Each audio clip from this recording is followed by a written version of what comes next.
The month of June is here, school is out for the summer, and everyone is finally fishing, which is great news for us and bad news for the bass. But the lures you fish with in this month absolutely do matter, and so in today's video, I'm gonna break down my top 5 bait categories that you need to be fishing with, whether you live in Sacramento, Chicago, or Orlando. My name's Tyler, and let's talk about it. Another giant, another giant. Look at that, y'all. I can't believe what I just caught. Yes!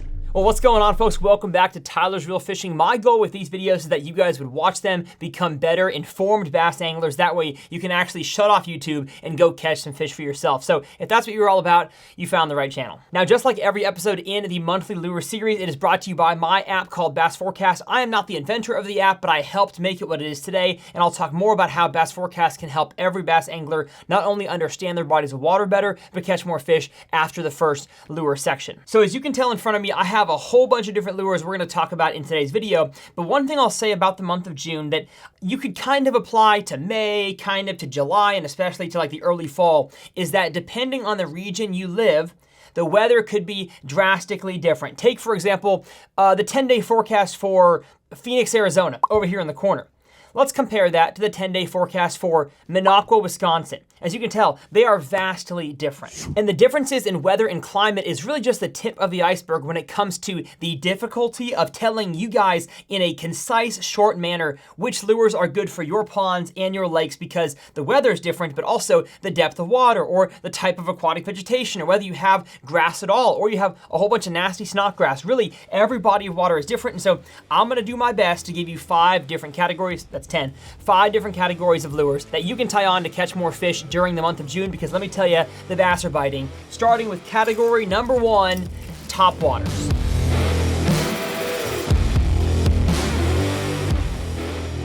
Now, in many of my lure recommendation videos, I will actually choose topwater as the first category, but I'll select one individual topwater that I feel beats out all the rest for bass fishermen around the country in a certain month. But in June, you can catch fish on every single topwater category. So before I break down which ones are good for certain conditions, certain bodies of water, I have to give kind of a qualifying statement, and that is the reason why it is category number 1 today, and I'm gonna go kind of in order of importance, 1 to 5 for every bass angler, is that I think topwater is the most important category. It is the most effective category if your goal is to go out and just catch a dang bass. And really, if you're in the South, the only way to, I wouldn't say guarantee that happens, but give yourself the best chance possible at finding an active feeding bass to hook and get to the bank is going to be on a topwater lure. And really, that's gonna be early morning.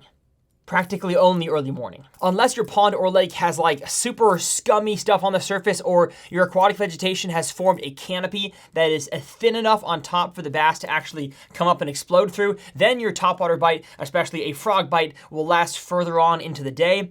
But if you just want to go out there and guarantee yourself or your son or your daughter, bring them with you to catch a bass, take a topwater lure, throw it parallel with the bank, early in the morning. I'm talking like before the sun comes up to the first 45 minutes of the day. That's why it's category number 1, because I feel like that's the one that I count on for a lot of my videos to at least make sure I don't have a skunk of a day and I get a video done. So when I go out in the water, I have a topwater tied on first. But if you live in the North, going out early in the morning is not always, I would say, necessary. It's not always beneficial either, because sometimes, and I just experienced this a week ago in Minnesota, which I guess was technically in the end of May, but it applies to June as well.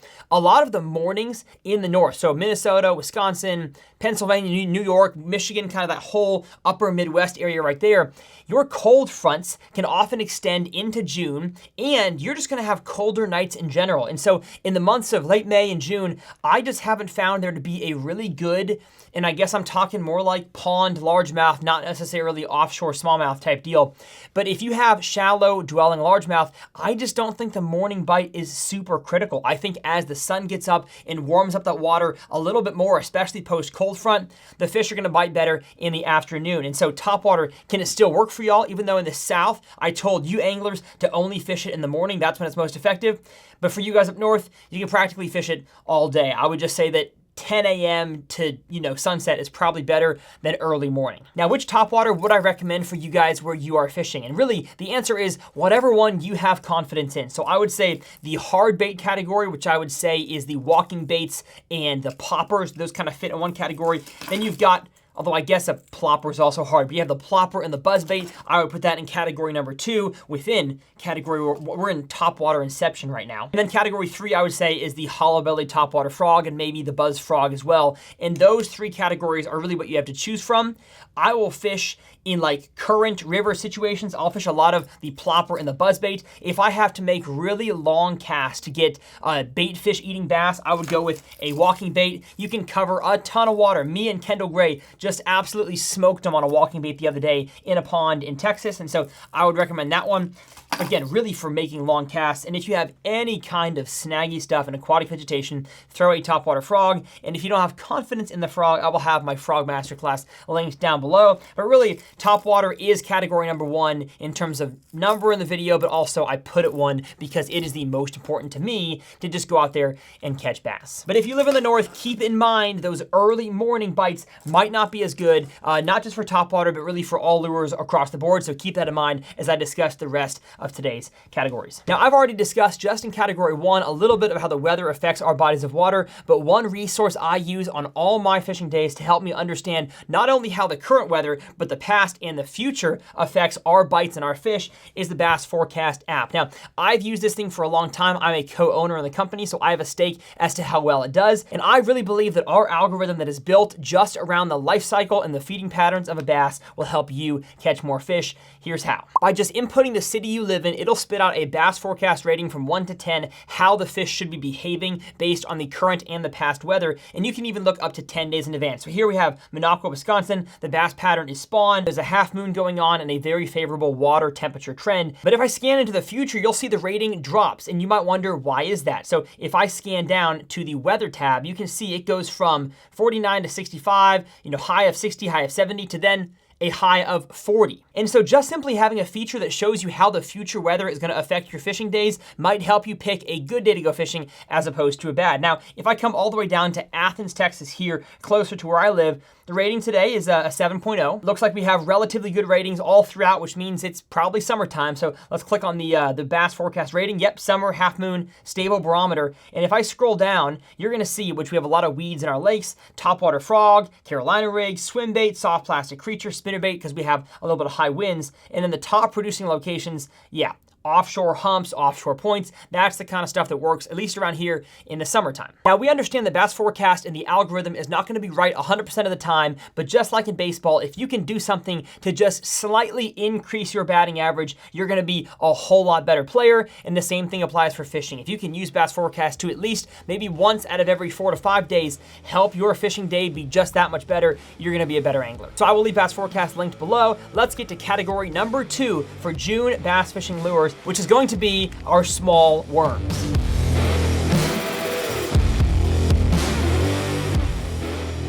And the main reason why I recommend small worms as opposed to big ones, even though yes, they can work just fine during the summertime and they do get some big bites, is because I feel like the average viewer of this channel is just somebody who wants to get a bite. They just want to feel the tug from a bass, and I think small worms do a better job of catching fish, even big ones sometimes, than big worms do. My favorite worm lately being the Mach stick. It is a 4 3/4 inch worm that is great for Neko rigs, Wacky rigs, and drop shots and shaky heads. Really anything a small worm is good for. Then my favorite worm when it comes to drop shotting recently has been the super finesse worm. I believe it's the 4-inch. Yeah, the 4-inch super finesse worm comes in an elastomer type of material. And then the third one is a Strike King filler worm, which is more of a standard soft plastic salt infused that comes in a 6 and a 7-inch, mostly using the 6. Now I'm also gonna throw in my pond skunk buster. This here is the Strike King caffeine shad in a 4-inch, either the shad variety colors or the watermelon red for bluegill.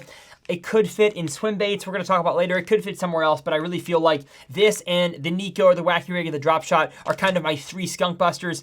If you're not throwing this thing, I'll have some videos linked down below to check it out, but I don't really wanna talk about that because I do all the time. I feel like the number one thing I need to discuss, and actually I'm gonna have a full masterclass coming out soon, is the Neko rig. Now, I've confused a Wacky rig and a Neko rig before. They are not exactly the same thing. They're close, but not identical. And I have been smoking them lately all across the country on a Neko rig. And so I felt like I need to explain to y'all exactly how this works. So I've got a spinning rod here, my favorite Neko rig setup. Currently, I have the Mach stick on just a standard VMC Redline Wacky weedless hook. I think this is a size 2. Yeah, size 2. Although, hold up, I have size 2 on a hook keeper here. Yeah, size 2. And if you just want to guarantee this June that you and your kids are going to go out and catch some fish, grab yourself some Mach stick, rig it straight through the middle, just like I say straight through the middle. We have a center of mass dot on the bait itself, which shows you where to rig your Wacky hook. But if you do that, cast it out there weightless, and just have some dang patience, you're going to catch a few fish. But I feel like for many of us, the fish in our bodies of water are really only shallow during topwater time early mornings,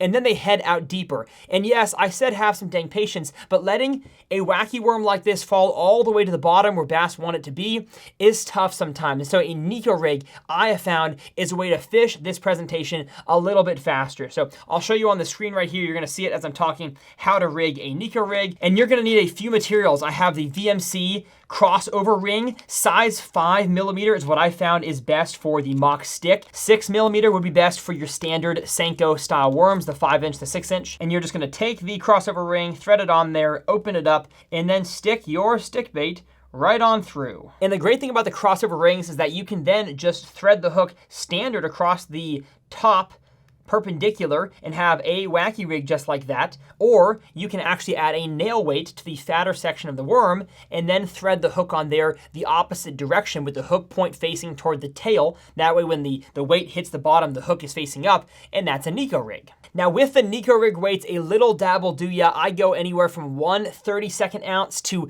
a 16th at a max, but usually it is 3 32nd ounce. And I have the push kind, I have the screw kind. We're gonna discuss which ones are best and actually test them in my Neko rig masterclass coming soon. But if you're not throwing a Neko rig, especially a little bit deeper than you normally throw a standard Wacky rig weightless, you're missing out. So again, figure out what works on your body of water. And I would say if I'm gonna talk about the north versus the south regions right now, both of these could work, but your bass up north are probably still in June a little bit focused on the bluegill spawn, and really fish are kind of shallower, largemouth that is, are shallower in general up north. And so I would stick with the Wacky to a very, very lightly weighted Neko rig. And if you're down south, you can still catch them on the Neko, but as soon as they head out deep, the drop shot is probably a little bit easier of a way to cover more water and catch those fish that in the summertime oftentimes suspend a little bit in the water column. And if you've got snodgrass in your pond or lake, which you've got to watch out for, just go lighter. So if you've got a 16th ounce weight on your Neko rig and you're just collecting a whole bunch of junk,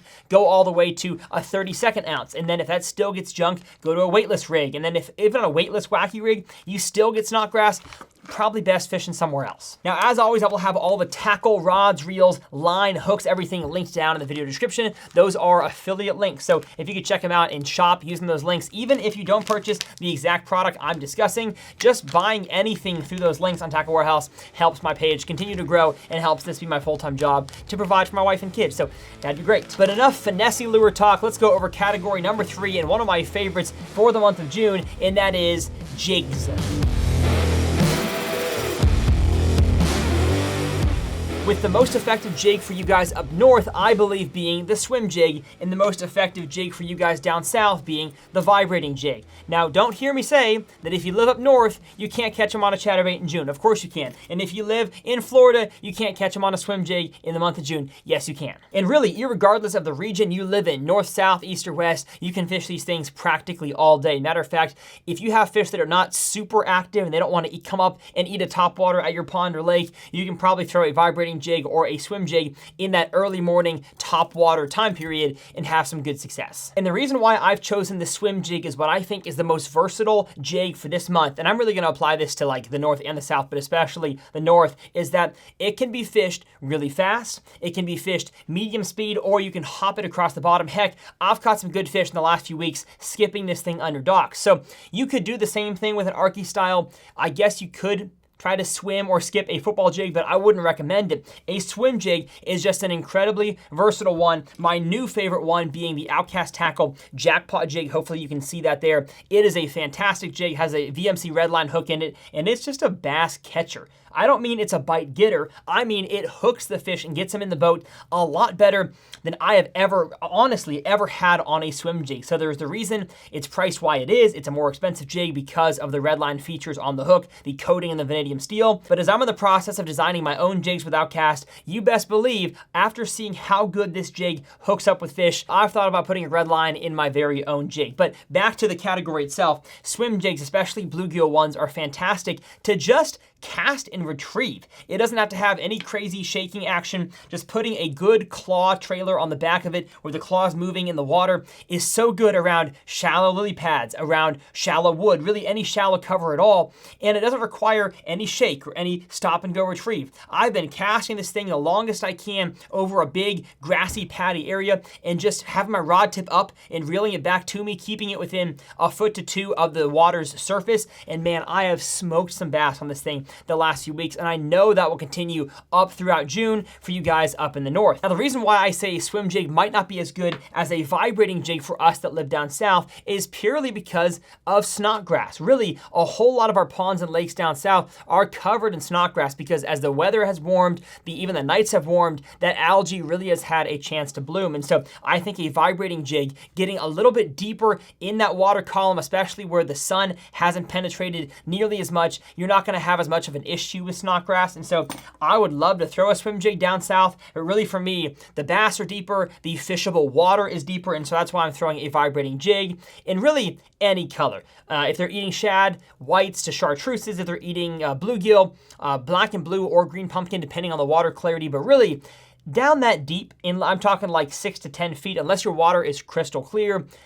really color doesn't matter all that much. I just try to stick somewhat close to a bluegill's hue in both black and blue, watermelon, green pumpkin, all those colors relatively do a good job, at least in my opinion, in a bass's eyes at imitating a bluegill, which is what they're eating. And stay tuned here on the channel because very soon I will have a total revamped and honestly way better version of my chatterbait, aka vibrating jig masterclass. So make sure you're staying tuned, and I'll have some videos coming out on why I think the swim jig is so special with a whole bunch of awesome shallow swim jig catches. So that's category number 3. As like I said, all that stuff linked down below. Now, category number 4 is one that I'm going to talk about, a small version and a big one, and that is the swim bait category. And this category goes out to you guys, especially who fish in areas that have some current, because those bass love feeding up on minnows, on bait fish, and not saying that lake or pond fish don't, but especially for you guys who have moving water, these 2 baits right here are going to be fantastic. Now, if you saw in my recent 200 ponds episode, probably the one that just released a few days ago, I caught my only fish in a Minnesota pond on this exact bait right here. It is a Strike King Rage Swimmer, and I believe the 5 3/4, yeah, 5.75 inch size. And if you look at this and say, Tyler, that is massive. I can't throw a bait that size in my ponds. I mean, the bass that I caught on it was only like 2.5 pounds. And honestly, I've caught smaller bass on this swim bait. So this bait right here with this hook has an absolutely unbelievable shimmy when it's going through the water. And so I would highly recommend this thing if you're just trying to make the longest cast, almost similar to a vibrating jig or a walking bait. Honestly, same ponds that you would catch them on a full-size 2 or 3 hook walking bait, you could probably catch them on this exact swim bait right here. And this hook being the 6/01 also fits in the 4.75 inch. So if the 5 3/4 is just too big for you, you can downsize a little bit and still get away with it. Now, I think in terms of our ponds that have very small bait fish, and I'm gonna give a qualifier here, as long as you have not much grass in your body of water, so let's say it's a Corey pond where no grass grows, or all you have is like lay down logs and they're way out deep. If you wanna catch fish in the water column this June, take this exact setup right here. It is a little Outcast Tackle GoldenEye swim bait head. I believe I have it in 1/8 ounce with a 2 or a 3/0 hook. And then the 3.25 is my favorite size Rage Swimmer for this exact little swim bait setup right here. But it works so good. It almost reminisces, if that's a word, it reminds me, I reminisce on the fact that this makes me feel like I'm throwing a gray curly tail grub, which I did so much growing up on a clear, deep body of water. And so if that's you, the summertime maybe consists of some fish coming up to school on bait fish. And just casting and retrieving this thing doesn't take a whole lot of skill or effort or know-how. You just cast it, count it down a few seconds to whatever depth you want it at in the water column, and then you slowly retrieve it back in. And there's probably no better way to catch a bass in especially clear bodies of water with not a whole lot of stuff to get snagged on than this exact bait right here. So if I make a monthly lures video, I could probably put this exact swim bait in every single one of those months because it just works so well. But I really think in June, especially for smallmouth and spotted bass that are offshore feeding up on bait fish, which they really do in the summertime, I think this bait is going to be hard to beat. So you may see it in some future monthly recommendation videos, but it's going to work really well if you're struggling to catch fish and the fish are maybe in a more active mood and they want something kind of natural, kind of bait fish looking. It's hard to beat this combo right here. So again, whether you're north or south and you want a bigger, shallow presentation, again, this is a weightless hook and a weightless soft plastic, so it falls maybe a foot every 3 seconds, hard to keep down there in the water column. So that's big, shallow, and this is small, relatively deep. And an honorable mention for my favorite swim bait, really at least if it's warm enough, is going to be the G-Flag 150. And I say honorable mention because this bait is not easy to find. The inventory practically on every tackle retailer website is horrible, and it's like a $60 bait. I'm gonna discuss why though in a future video. I like this bait so much, but in both the bait fish variations it comes in and the bluegill ones, it just gets bit, especially around shallow water in ponds and lakes. It's hard for me not to love this bait, unless it's like crazy windy outside, but it catches fish all the time. So same place that I'd fish this swim bait, I'll also fish this one if they want more of a glided presentation as opposed to a straight paddle tail retrieve in. And the last category of lures I want to discuss, especially for you lake anglers in a bass boat or kayak even, is going to be the deep diving crankbait.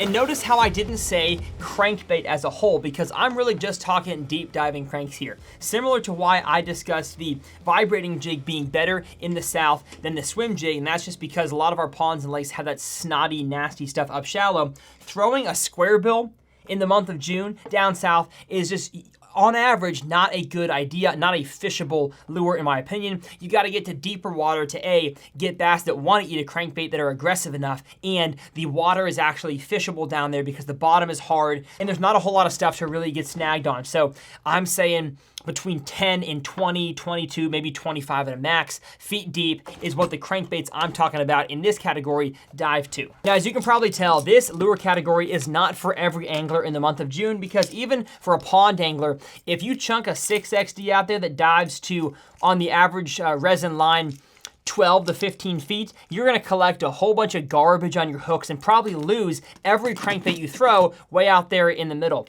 But if you have a body of water, even some ponds out there that slope off from the bank really quickly, the best way to find where bass are located off of the bank in the month of June is going to be casting around to as many locations as possible a deep diving crankbait. And so I'm thinking about, for the lake guys that are on the Tennessee Valley Lake. So you've got Kentucky Lake and Gunnersville and Chickamauga and Pickwick and Wheeler. But not even just those lakes. You've got places in South Florida. You've got lakes in East Texas, Toledo Bend, Sam Rayburn, and even going up to lakes that I've been to during the month of June where guys caught them on a crankbait. You've got Cayuga and Seneca and all the Finger Lakes. You can catch them on a deep diving crankbait in June. Now, there might not be as many fish up there. Really shallow water, less than 10 is gonna be where the majority of those largemouth are, but especially if they have moved out deep at all, the best way to catch those just post-spawn hungry largemouth and smallmouth is on a deep diving crankbait. There's just something about this lure dragging so fast by their head, they can't almost stop but turn to react and eat that thing. And so if you have the depth in your bodies of water and the unsnaggability, I would say, like not that much brush, not that much standing timber or grass to get stuck on, I would throw a deep diving crankbait. Matter of fact, I'm going out later on this week with a buddy here in Texas, and I expect us to fish almost nothing but deep diving crankbaits. So stay tuned for that video here soon. I'll have a deep diving crank masterclass to discuss the line, rod, and the reel, and the casting form, all that kind of stuff to make your deep diving crankbait fishing more successful. But I really think for most of us, maybe you guys in the super far north regions, the deep diving crankbait is not the most effective for, and especially if you fish just shallow ponds, totally write off a deep diving crank. You can still throw a normal diving crankbait, so I would say 6 foot or less if your pond doesn't have much grass in it, but really for the vast majority of us, that's not the case. But if it is for you, do not overlook a deep diving crank. It's just such a good way to find fish and catch them really in a hurry. And on this channel, I'm not in the business of teaching you guys to take your time and spend 7 hours to try to catch one fish. When I go bass fishing, I want to have the most productive time possible. And so if I can do that with a deep diving crankbait, you bet your bottom dollar I'm going to be fishing it. Now, if you want to check out my deep diving crankbait box, I just switched over to the ballistics tray. This is called the Hanger. It fits crankbaits like a jiffy, and I will leave it down there in the video description, along with code TRF2025 that saves you 20% on your entire Evolution Fishing tackle box order. Now, that has been my June lures. Hopefully, you're leaving this video more encouraged and less confused to go out there and tie these lures on for yourself during this month and get to fishing, because trust me, everybody else is. You may join in on the fun. If you want to see my current vibrating jig, aka chatterbait masterclass, I will leave that video clickable up here in this corner. And if you want to know how to select the right topwater for the conditions where each one of these is best suited, I will leave that video up here in this corner. My tackle is linked below. My name's Tyler. I might have already said that. Who cares? See you next time right here on TRF. Go catch a bass.